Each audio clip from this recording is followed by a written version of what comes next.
clases se retomarían el 1 de junio, pero de acuerdo con lo que nos exponía el doctor Gatell, están hablando de que la fase más intensa de la epidemia sería justamente la segunda quincena de mayo. ¿No está justamente encimado el calendario como para que al regreso a las clases se contagie los niños, los profesores, los padres de familia? Nosotros estamos siguiendo indicaciones precisas del Consejo de Salubridad General y pues no sé si el doctor quisiera hacer alguna precisión. Gracias por preguntarlo. Ahorita viendo las redes sociales veo que incluso mandatarios estatales ya están con esta inquietud, la cual me parece completamente válida. Para que no haya dudas, lo explico con puntualización.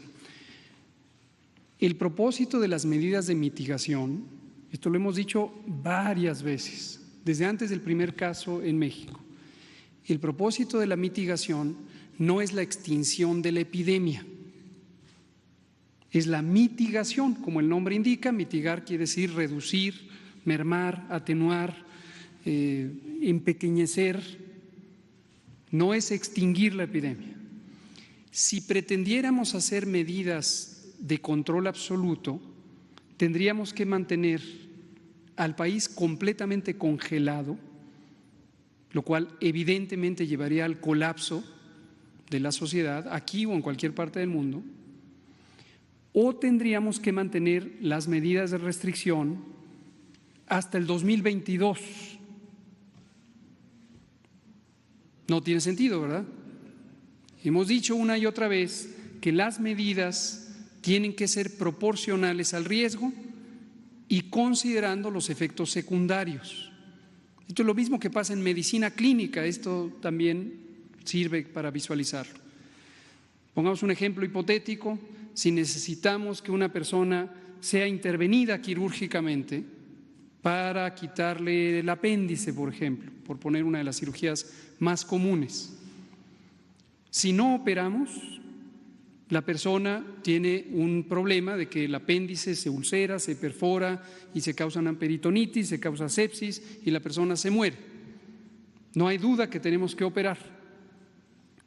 Pero si la persona tiene alguna condición de riesgo, que puede ser tan simple como que no está en ayuno en las últimas 4 horas, o es una persona con otras enfermedades que le hacen tener riesgo de operarse, y lo hacemos de manera precipitada, sin tomar las precauciones, la intervención quirúrgica causa un daño también fatal, poniendo los dos extremos de la perspectiva.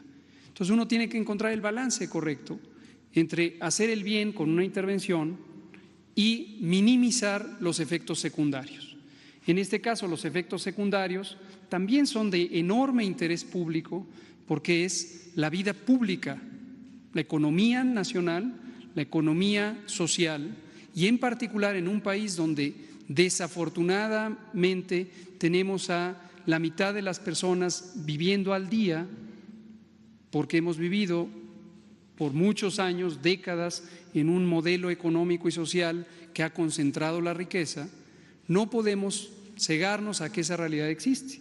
Y entonces tenemos que hacer las adaptaciones pertinentes. Por eso decía yo hace un rato que no debemos pensar que los modelos de actuación en salud pública se importan mecánica y acríticamente de otras partes del mundo que tienen realidades sociales, económicas muy diferentes. Entonces, concluyo.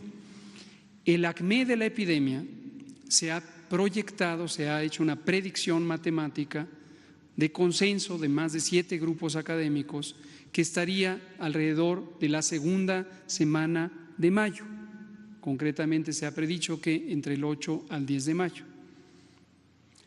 Sí y solo sí, no quiero dejar de reiterarlo, nos mantenemos con las medidas de restricción de la movilidad de la Jornada Nacional de Sana Distancia. En un momento dado, si esas medidas no se cumplen correctamente en cada uno de los lugares donde tienen que cumplirse en el territorio nacional, y de aquí la importancia de la autoridad sanitaria estatal para hacer cumplir las medidas que son efectivas, no otras medidas accesorias que pueden ser muy visibles pero poco efectivas. sino estas que ha dispuesto la Autoridad Sanitaria Nacional.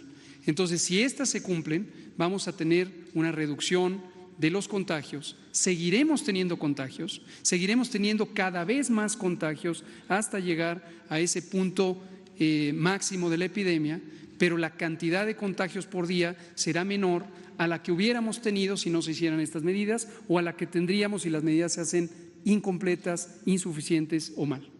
Posterior al punto máximo, al acme, al pico de la curva epidémica, seguiremos teniendo casos, pero ya en una tendencia decreciente. Y se ha hecho la predicción de que rumbo al final de junio tendremos cerca del 95% de los casos que se contempla ocurrirán. Entonces, si levantamos las medidas el 1 de junio en una forma ordenada, escalonada, que se dispondrá por parte de la autoridad sanitaria en colaboración con las secretarías del Trabajo y de Economía, empezaremos a tener el punto de balance donde se libere la actividad social y económica, se recupere, o sea, ayude a recuperar la vida pública, incluyendo la economía y la sociedad, mientras seguiremos teniendo epidemia, pero ya en una fase de declive. Esa es la lógica.